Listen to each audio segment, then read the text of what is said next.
Welcome to Janice Edwards TV, Bay Area Vista. I'm Janice Edwards, and thank you so much for joining us today. On our show today, we are focusing on climate change, our global climate crisis. As a matter of fact, this is one of two shows that's focusing on that, and one of our guests is speaking this week at the United Nations Climate Change Summit. So the conversations that we're focusing on today took place before the summit, but it's very timely in terms of all that's going on. This show, like many shows, has developed from a series of conversations that actually began earlier this year when I had retired Colonel Dr. Carl Hunt and retired Colonel Dennis Greene on the show to talk about Paradoxes of Power, their book that discussed failed leadership. The idea of paradoxes of power revolve around the use and misuse of power in leadership positions. And I just felt like if we don't teach our younger generations what it means to acquire and exercise power and good leadership, we're really letting them down. And of course, we're harming significantly the future of the United States. I believe that we can get past this. It's going to take a lot of work. It's going to take a lot of education. It's going to take truth. And that's what we need right now, Janice. We need truth. We need truth and accountability. You know, I'm hearing a lot about, well, we need to move on. We need to reconcile. We need truth right now because truth precedes reconciliation. That conversation took place a week after the January 6th insurrection. So a lot of it focused on failed leadership in politics. But we also wanted to talk about concerns with the environment and religion. That earlier show can be seen on our YouTube channel. After that first show featuring Paradoxes of Power, Dr. Hunt and I continued to talk about actions that could be taken to help people feel empowered to work together, to look toward solutions, especially regarding the environment. I invited him to bring his colleagues from Paradoxes of Power, his co-authors, and to have a discussion about some of the initiatives that they have been working on. And some of those private discussions that they've had will now be made public in our show. This is the first of two shows that's dealing with this climate crisis. So I started the show with giving background on all of our guests, and then Carl provided a framework for the discussion. Now, Carl holds a Ph.D. from George Mason University, and in one of his recent articles, he collaborated with his longtime colleague and friend, Dr. Stuart Kauffmann, who's a medical doctor, a MacArthur Fellow, and emeritus professor of biochemistry and biophysics at the University of Pennsylvania, the author of 6 books, 350 articles, and those are just a few of his credits. I also want to introduce our third guest today, who is theologian and minister Mike Gottschalk. He is founding a new kind of church. And Mike studied fine art at the University of Minnesota Duluth and theology for 3 years at Crown College, Minnesota. He is on the forefront of reimagining church, and he and Stuart have collaborated for years on articles regarding theology and science.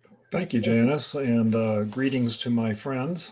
And I would start quickly with just a brief review of Paradoxes of Power in the sense that it was an effort to demonstrate how people have lost the bubble, if you will, on what leadership actually means and how they introduce paradox, which means confusion or contradictions in the leadership followership relationships. And this applies not only to the social people parts, but also to the environment, as we discussed earlier. Stu and I go back a very long way, 25 years as a matter of fact. Stu was my dissertation director as I was finishing up at George Mason University way back when.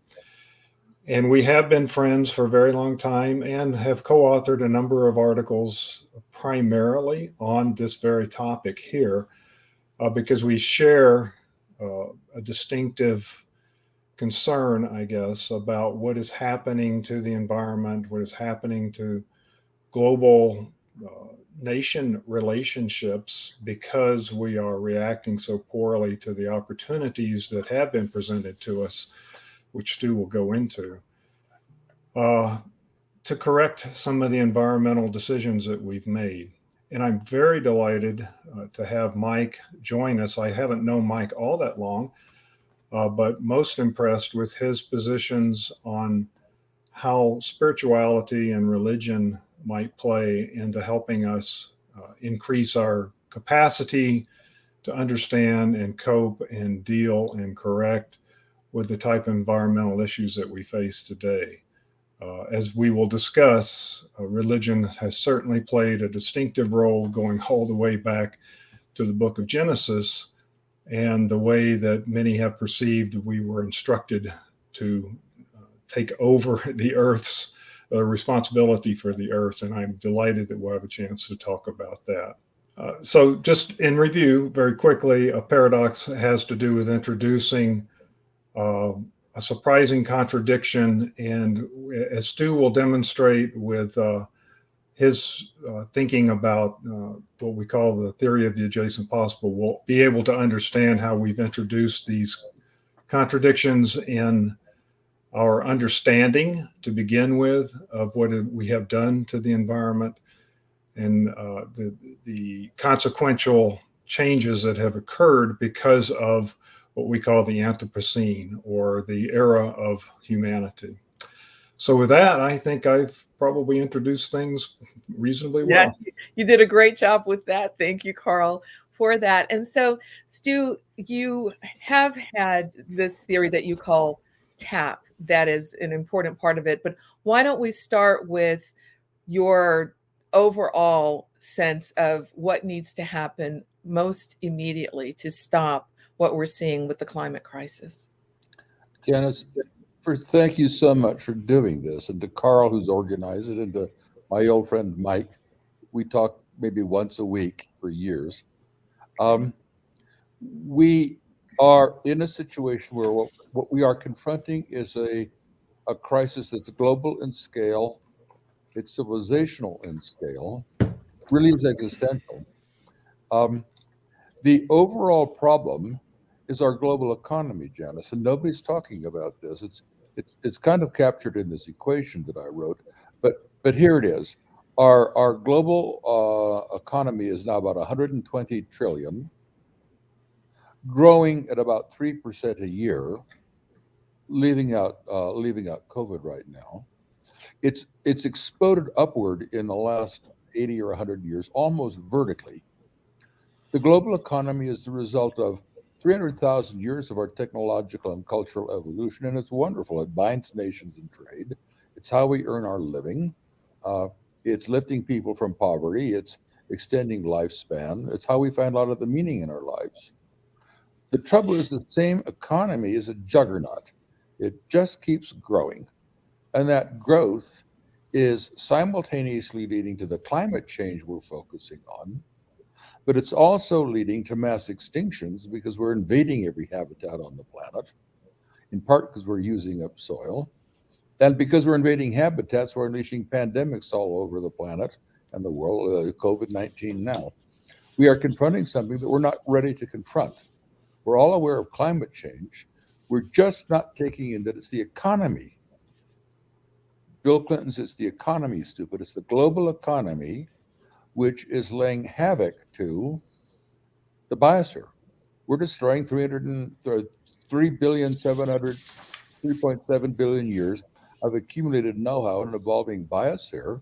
It's expected, and you probably have seen this, Janice, and I know that Carl and Mike have, the UN estimates that in about 30 years, 1 million species will be dead, gone, extinct. And meanwhile, their population levels are dropping. And meanwhile, there's almost 10 billion of us using 40% of the surface of the planet to grow our foods, and about 50% or 60% of the planetary surface biomass of terrestrial is us and our cows and our pigs and our chicken and our sorghum and our wheat. We're overwhelming the planet. We're at the carrying capacity of the planet, and the chance that we can face it is slim unless two things happen. We need a profound spiritual change, that we are of nature, not above it, and then we have to find out how to be creative have an economy, and not destroy the biosphere. It's huge, Janice. It is huge. And I think that one of the challenges is when you talk about the economy and we look at the food supply and the shortages that are and the ones that are predicted to come. Yep. And so the question becomes, how do we continue to make sure that people have what is needed to survive and at the same time are not at war with nature? Rather by accident, I find myself involved with some stunning people. A man named John Crawford at the University of Glasgow, who's involved for years about soil and soil restoration. Another man named Gary Metcalf, Lars Larsson in Sweden, and Per Holmgren, a senior Swedish Green politician in the EU Parliament. We are right now trying to formulate what we're calling a global creative commons for the soil, in which we can invoke experiments on plots around the world to find better combinations of crops using combinatorial optimization techniques that are done now, trying to find good combinations of crops. You know, beans, squash, and corn helped one another. Well, if you could get crops that help one another, you don't need as much fertilizer. So we could try to do experiments to find good combinations of plants all around the world that are different. It'll be different in Kentucky than it is in Bangladesh, which form, in effect, permacultures that the plants can help one another, make rooted soil that restores the soil. John Crawford points out something that's amazing. If we were to restore the soil to real health, it would sequester roughly the amount of CO2 that we need to sequester. So one of the things to do now, Janice, is to fall in love with soil restoration around the planet and mobilize resources to do it. I think it's So possible. soil restoration sounds a little bit like what we used to hear about crop rotation so that the soil was allowed to replenish itself and not be depleted by having the same crops grown over and over. Yes, and more. That's certainly true. I'm not an expert on this, but well, just think of beans, squash, and corn in the American Southwest, where the beans fix nitrogen and make amino acids, and the corn makes sugar, and they trade them. It's a market in the economy. Therefore, they help one another. And well-constructed forests secrete chemicals when they're being attacked by insects. All of that's lost in monoculture. So we're stuck in monoculture, and one of the things that's dawning on me is if you have monoculture, you have global commodity prices for everything. Well, that makes every farmer fragile to global commodity prices, and therefore we need subsidies. And monoculture has lots of problems. Can we experiment, find better ways, find ways of getting, in effect, corn, bean, and squash underway, new ways of planting, harvesting, and tending to soil, and lift millions of people from poverty by having them invent new ways to do things so that people come out of poverty by becoming inventors and producers that have their hands on capital, which increases in value a lot faster than wages, and transform the way we're doing it. There's something. Yes, that's a transformation in so many ways. And I think that that's part of the resistance that we see. And Mike, I'd love to hear your thoughts now. Well, hi, and thanks again for doing this. And the first thing I want to say after just listening to Stu right now is, just how much I love the man. It's been extraordinary, the work that we've been doing together over the last years. And each of us pushing through anomalies from our respective disciplines, not to find some kind of kumbaya moment, but just to find a whole higher order of understanding of what we're doing here.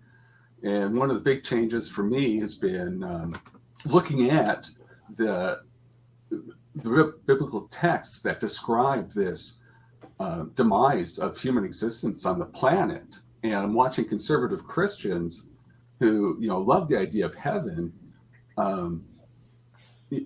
thrill at the idea of the second coming of Jesus. And I look at that scenario in the way it's described. And I liken it to parents who go away for a weekend for the first time, leaving their kids home alone. And when they come back, the house is trashed. And I'm thinking, well, I don't want to be that person. And so if there is some kind of second coming event, instead of a broom, let Jesus come back with a thumbs up that, his time on the cross wasn't wasted. And so a big change I make theologically is from ancient history, this place that Stu calls the biosphere, referred to as the pale blue dot, has been regarded as something tertiary, a third-rate place. And through a crazy turn of events, my life, instead of being in academia, was really involved in elements of design and engineering. And so now, instead of seeing this place as something tertiary, I just think it's absolutely genius. And when there is some kind of fallenness, it's not from some perfection on high. It's from this genius that we're just innately engulfed in. What actions can people take, if any? And then how do we work together to really have impact, so that if the way of farming is going to change, and our communities are going to change, what are the steps to take? What are your thoughts? I'll start with you, Carl. That is such a great framing environment that you pose here, Janice.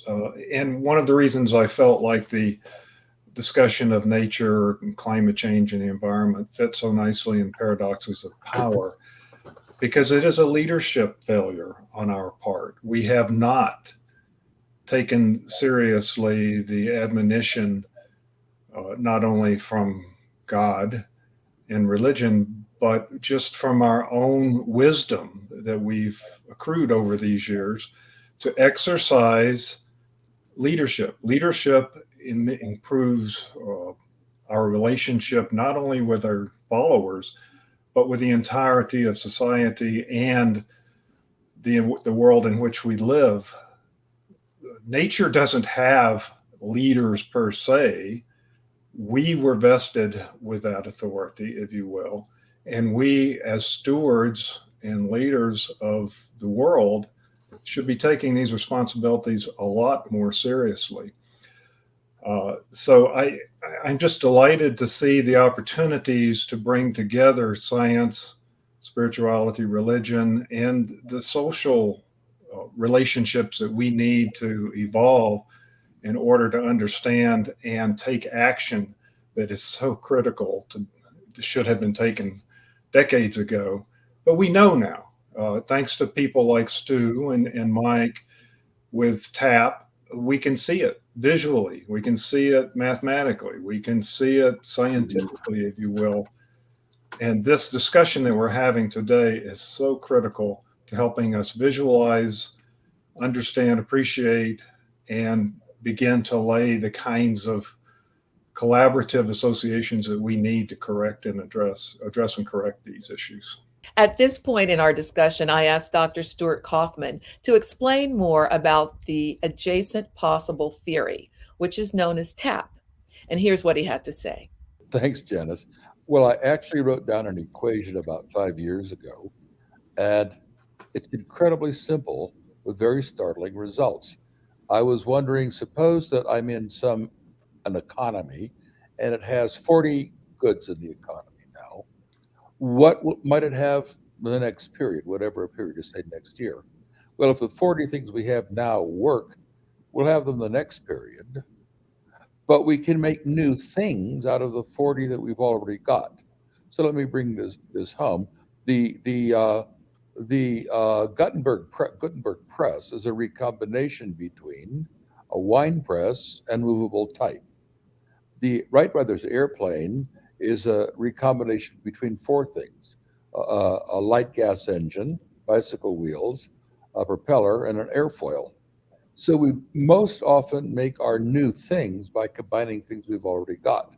And we can take one thing and modify it, like a hammerhead, or we could take 2 things and try to make something new, or 10 things.